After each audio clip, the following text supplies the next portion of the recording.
Você acha que Jesus foi um revolucionário? Se a gente levar em consideração o poder e a capacidade que ele tinha e não usou em benefício próprio, ele não foi um revolucionário, não. Ele foi humilhado, foi açoitado, duvidado, zombado e finalmente morto, mas mesmo assim não se utilizou da sua posição e do seu poder para se vingar. Jesus tinha o poder de mandar destruir aqueles governantes todos que sentenciaram a sua morte e mesmo assim ele aceitou a sua condenação em silêncio e respeito. Como você se portaria no lugar de Jesus? Dizem que para conhecer uma pessoa basta dar poder para ela, e a gente prova esse ditado diariamente quando a gente observa a situação do governo do nosso país e do resto do mundo. Fica até difícil obedecer às leis e aceitar tudo que nos é imposto de cabeça baixa. Mas e aí? Qual deve ser a nossa relação diante das autoridades governamentais? Qual? De acordo com Romanos 13, verso 1, nós temos que respeitá-los. Ah, BJ, mas isso no passado, quando as autoridades governamentais não eram como as de hoje. Gente, muito pelo contrário. Os governantes romanos tratavam os cristãos como verdadeiras ovelhas ao matadouro. Se você vê, por exemplo, esses capacetes aqui que os romanos usavam, acho que eu tenho que tirar o óculos, né?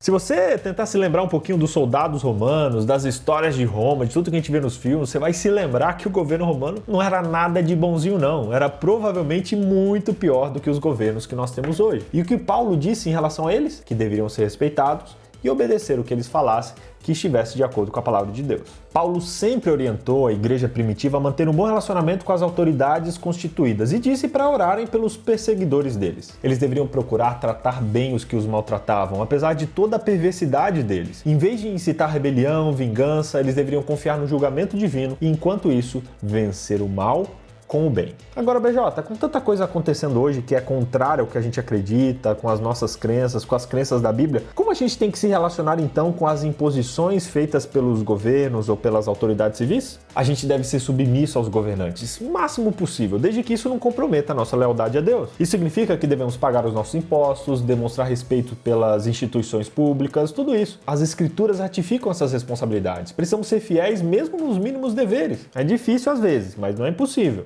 Eu vou falar que um grande perigo nosso, nos nossos dias e no nosso relacionamento com o governo, é a própria união entre religião e Estado, que dificulta muitas coisas. Isso vai piorar, hein? Na própria Roma Antiga isso já acontecia. Os romanos, eles acreditavam que rituais de sacrifício e de adoração asseguravam a paz com os deuses e também o sucesso e a prosperidade do império. Isso fazia com que governantes fizessem esses sacrifícios também. A sociedade naquele tempo era, inclusive, obrigada a participar desses rituais que envolviam adoração a deuses e adoração ao imperador. A única maneira que eles tinham para não participar desses rituais era reivindicar uma legalidade da sua religião, ou seja, ter uma religião regularizada pelo governo para com isso usar esse álibi para não participar desses momentos. Quer um exemplo disso? O judaísmo, ele era considerado uma religião legal pelos governantes romanos. Como os judeus faziam parte de uma religião reconhecida, eles estavam isentos de participar do culto pagão romano. Só que o cristianismo não tinha essa mesma condição até 313 depois de Cristo, ou seja, antes dessa data, os cristãos eram constantemente confrontados com as imposições da religião do Império Romano. Se eles se recusassem a participar, eles eram acusados de desagradar os deuses e colocar toda a sociedade em risco. Imagina o peso dessa culpa e responsabilidade. Essa era uma circunstância desafiadora para os cristãos primitivos. Eles queriam ser bons cidadãos, cooperar o máximo possível com o Império, mas não podiam comprometer suas convicções adorando falsos deuses. Isso me faz lembrar quando eu era criança. Entre meus 10 e 11 anos de idade, eu estudava em escola pública em Brasília e toda sexta-feira a gente tinha uma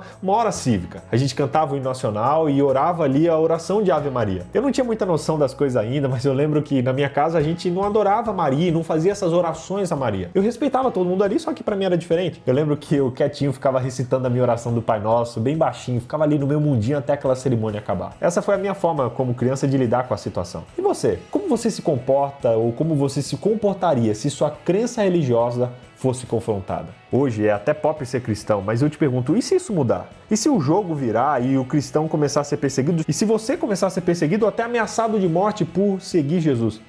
Você continuaria fazendo isso? Um conselho que Paulo deu para os cristãos daquela época e que vale para nós hoje também é o de sempre praticar o bem. De acordo com ele, dificilmente as autoridades civis irão prejudicar os que trabalham para o bem da sociedade. Ele dizia que se formos uma força para o bem, as autoridades vão nos elogiar ao invés de nos punir. Ao viver a semelhança do caráter de Cristo, os cristãos podem se tornar passíveis de receber elogios das autoridades, mesmo quando eles se recusam a participar de práticas civis ou práticas religiosas ali de determinada sociedade. Quando eles fazem o certo, eles podem usar isso como um benefício ou como talvez uma justificativa para não participar desses momentos e tornar claro que isso não é uma rebelião. Pelo contrário, isso é uma expressão de uma fé e de uma crença que eles têm em algo maior. A verdade é que a gente tem que respeitar todas as autoridades, desde um deputado até o nosso chefe, porque as autoridades estão ali porque Deus permitiu. Respeito e amor devem sempre existir, mesmo se eles não fizerem o que é certo. A obediência não deve ser cega, mas o respeito e amor devem ser. Beleza! Mudando de assunto, você sabia que não adianta nada seguir os 10 mandamentos se é apenas isso que você faz? Como assim, BJ?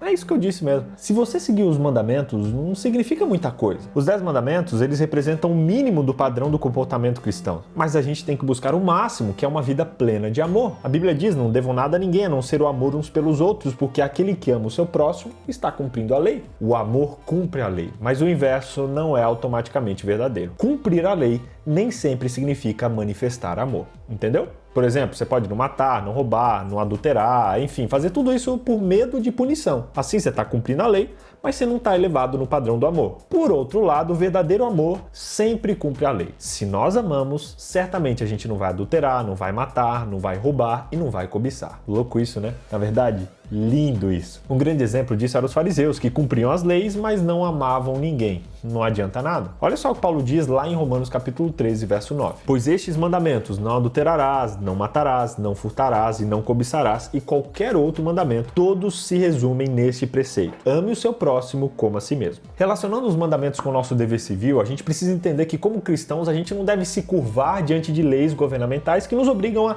transgredir qualquer um dos mandamentos. Especialmente os 4 primeiros que se referem ao nosso relacionamento com Deus. Não terás outros deuses diante de mim, não fazer imagem de escultura, não tomar o nome do seu irmão e também lembrar o sábado para guardar e santificar. Devemos obedecer os governantes e as suas leis desde que elas não interfiram nos nossos princípios. Eu citei aqui esses 4 primeiros mandamentos porque as leis que se referem ao amor ao próximo geralmente são seguidas e são recomendadas pelos líderes civis. Um outro exemplo disso é o próprio mandamento que diz que a gente tem que honrar o pai, honrar a mãe, enfim, só que a partir do momento que os seus pais estão interferindo na sua vida cristã de maneira negativa, você precisa ponderar quem você deve obedecer, aos seus pais ou a Deus. Imagina o caso deles tentarem te proibir ao seguir algum princípio dos 10 mandamentos, enfim, se você está convicto e crê e permanece fiel, independente do apoio dos seus pais, você precisa seguir aquilo. E desobedecê-los, nesse caso, não é desonrá-los. Desobedecê-los significa que você está colocando Deus em primeiro lugar. E isso é um ato de fé e algo muito digno de ser reconhecido. Você não pode abrir mão dos seus princípios nem mesmo pelos seus pais. E olha, um detalhe importante é que, na verdade, lá no fundo você está honrando eles. Quando você desobedece os seus pais para obedecer a Deus, você está honrando os seus pais, mesmo que eles não saibam disso. É delicado esse assunto, mas o princípio é esse. E falando em obedecer, a palavra de hoje é obediência. É isso aí. O que vem à sua cabeça quando você ouve a palavra obediência? Escreve aí, coloca ali, faz a sua rede semântica, tira uma foto e marca @NTPoficial, @CPBEditora e @VictorBJ. Quero ver o que você fez. Combinado? Beleza? Quero repostar. Ellen White diz que nós devemos reconhecer o governo humano como instituição designada por Deus e ensinar a obediência a ele como um dever sagrado dentro da sua legítima esfera. No entanto, quando as exigências se chocam com as reivindicações divinas, a gente tem que obedecer a Deus e não aos homens.